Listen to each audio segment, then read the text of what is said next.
welcome back to my channel. So today is going to be an update on my current cosplay builds, and I think it might be a little bit of a short update, but a lot has happened this week and I'm very excited. If you like this kind of content, make sure to hit the like button, make sure to drop your comments down below, and subscribe for more content from me. So just a quick update, MomoCon is just around the corner. It is the weekend of the 22nd through the 24th, 25th, and I will be teaching my Working with Worbla Basics class.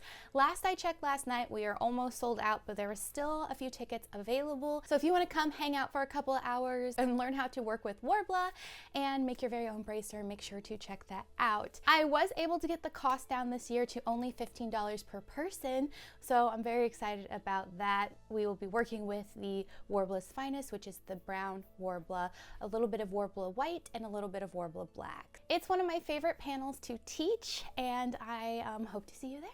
So with that plug out of the way, what have I done this week? So because MomoCon is just around the corner, and I actually just got accepted to compete in MomoCon's craftsmanship contest, with Ravenna, I've decided to go ahead and spruce her up a bit. So if you've been following me for a little bit, you know that I made Ravenna late last year so that I could wear her to animate Raleigh, and there were some things I just had to not do because I ran out of time. And I wasn't too terribly happy with how the underdress turned out and that sort of thing. So I don't have a lot of time to sort of remake everything, and I don't plan on remaking everything. I'm happy with the majority of the costume, but I did decide to make some changes, and I did quite a few of them this week. So I am in the process of shortening the underdress so that it is just an underdress, so I want it to be above my knees, and I made a new skirt completely from scratch. So the old skirt was made of this crinkled sort of satin, very flowy, very pretty. However, it had two horrific flaws. One, it would static cling to my legs no matter what I did and go in between my legs and cause me to kind of trip. So I had to pick the dress up a lot to walk with it, which isn't the worst thing because in the movie, that is how Ravenna moves in the dress, but I personally don't like that. And on top of it, that satin snags like crazy. So there's little snags all over the front from wearing it a couple of times. So I'm leaving it as an underdress because all of the top bits are on there and the sleeves and stuff are all sewn together in that because it's one dress. I'm shortening it above the knees to be more of like a slip. I made a new skirt out of a stiffer bridal satin that I got from Fabric Wholesale Direct in a very pretty silver. I decided to just not even try to go for the texture that I was trying to do before, because in the movie you can tell that this silver dress has some sort of texture, and that's why I picked the satin that I did, but I just went with a normal bridal satin. And I chose a stiffer fabric, a fabric I'm very familiar with because I know I can walk in this fabric and not cling to my legs or trip over it. So that skirt is completely done and ready to go. I have the idea of adding a little bit of lace on the bottom like I did before, just for some added detail, and then maybe some beading as well. I really wanted to add beading to the black overskirt, but everyone steps on that overskirt. If I let it down for a second, it gets stepped on. It got stepped on by staff at MegaCon, it got stepped on at Animate Raleigh, like it gets stepped on. So I've decided that I will not bead the black overskirt because if it gets stepped on, it'll rip all the beads out and ruin it. So that's not happening. I am going to go ahead and add some beads to the sleeves just for some more sparkle because I love sparkle. It already has gems running along the bias tape edge, but I'm going to go ahead and I think fill up the bias tape with some sort of bead pattern. And then I am in the process of adding a little additional lining to the corset itself just to clean up some of the insides of the tabs.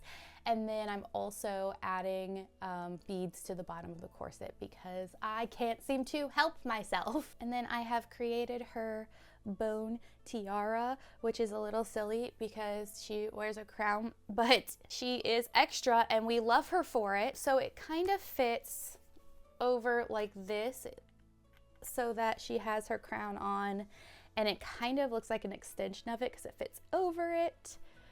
So that's kind of the look we're going for. It still needs to be it still needs to be painted and detailed. I need to add, I'm going to add a little strip so I can embed a magnet in it, and I'm going to embed a magnet in the crown. And then also add combs because I am paranoid of things falling off. So it will have combs that go into the wig and then also have magnets up so that it can stabilize itself onto the crown. And then of course she's got all these drapey chains coming off, so I have to do that as well. I am really excited about this. I don't get to use Worbla white very often. I use a lot of Worbla's Finest and just prime and sand it, but I had this on hand, and Worbla white is perfect for sculpting, especially if there's areas you're not going to be able to sand very well, because it's very smooth, so you can pretty much just prime this and paint it and go with it. Every little bone piece is individually rolled out and shaped. It's meant to be imperfect and asymmetrical like in the movie, but it does lead to it feeling a little fragile. So I did go underneath and add a little Surebonder hot glue along the middle and along all of the joints, just to make sure that it stays stable, just to make sure it's secure, because I feel like Worbla white just isn't as adhesive as the other Worblas. It does stick to itself, but just for some extra insurance, I did add a little glue to the inside. So once it's painted, there's going to be some pearls added to these flat little circular bits, and then I can finish her up. But I'm very excited. I think it looks really cool. This is my second attempt. The first one looked really bad, and then I redid it. These are based off of bird wing bones and a bird's spine. It's not perfect. It's inspired by, because I just could not find the best reference photos, and I am not the best sculptor, but I'm very happy with how it turned out. On top of it, this is the crown I showed you. This is the crown I've been wearing. However, I did purchase this 3D model, printed it, and then painted it, but because I'm going into a competition, I have decided to model this myself and take the time to do that. It took me a week, exactly 7 days, to figure it out. I am self-taught 3D designer. I typically use Fusion 360, but given the shape of the crown, it made sense to use Blender. And every time I go to do 3D printing, it's like I have to reteach myself the basics of how to use it. For some reason, as soon as I go back to create something, it all just has left my mind. So it took me a week to figure out how to do it. I haven't printed it yet, but I can use this as reference. My design is different than this one. Mine's a bit more movie accurate. It's actually not that difficult. Maybe I'll make a video showing how I did it. I don't think I recorded everything because it was 7 days of struggle. I think I got some video of at least the main pieces of how I made it. So maybe I'll put that together, knowing that there probably was an easier way, but that's how I did it. And then I am going to go ahead and add in the glue and the gold leaf to the inside, because that is honestly my favorite part of this entire costume. I just love the way that the glue drips down. It's not movie accurate, but it's a nod to her fate and a nod to the second movie where she's living in the mirror and all of the meltiness. So I really like that, so I'm going to add it in. I do not expect to place. I'm going to throw that out there. I absolutely do not expect this to win. In some competitions, it probably would win something. In this particular competition, from what I know of MomoCon, it's a bigger, tougher one, but I'm not going there to win. I'm going there to have fun because I love to compete. I haven't competed all year. I've done a lot of judging, but I haven't competed all year, and I'm very excited to walk the stage. And I feel like all of my work with Ravenna deserves her 30 seconds on stage, and then I will be happy. With that, that's all of my updates for Ravenna.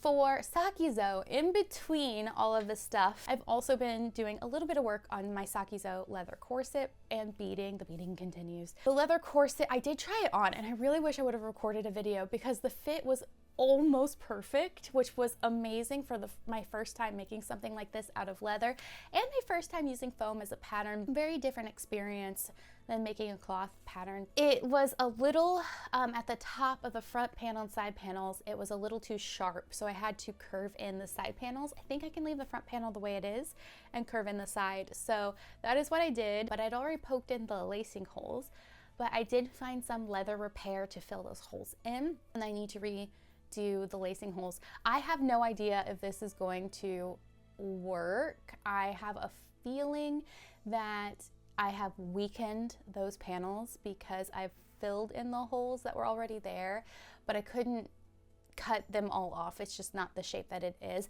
So I may have to remake the side panels. I'm going to sew it back up eventually and try it on and wear it for a little bit and see how it goes.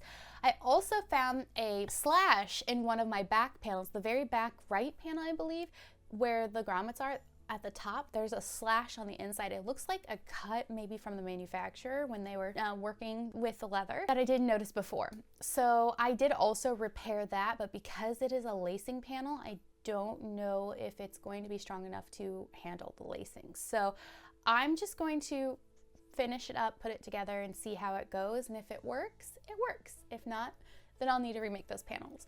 I will say I do have it in the back of my head that I will be remaking this leather corset before competing in it. I'm happy with how it turned out. It's my first time ever making a leather corset, but I think I could do better. So I'm going to move forward with the rest of the build, finish up this corset, and just see how I feel about everything, and then later, once everything's finished, decide whether or not I want to remake the leather corset. That is where I'm at with Sakiso. That is where I'm at with Ravenna. It was quite a whirlwind of a week. Well, technically 2, because I did not post an update last week, but most of it was done this week. And I'm really, really excited to go to MomoCon. It'll be my second time there and teach my workshop. It's hard to find a place that can do a warbler workshop because we use heat guns and they draw a lot of power. So I'm really excited to teach that once again. So with that, I'm going to hop off. As always, put your comments down in the comment section below. Make sure to hit that like button. And I'm curious, are you going to MomoCon? Let me know. And also don't forget to subscribe for more content from me. And I will see you in my next video. Bye.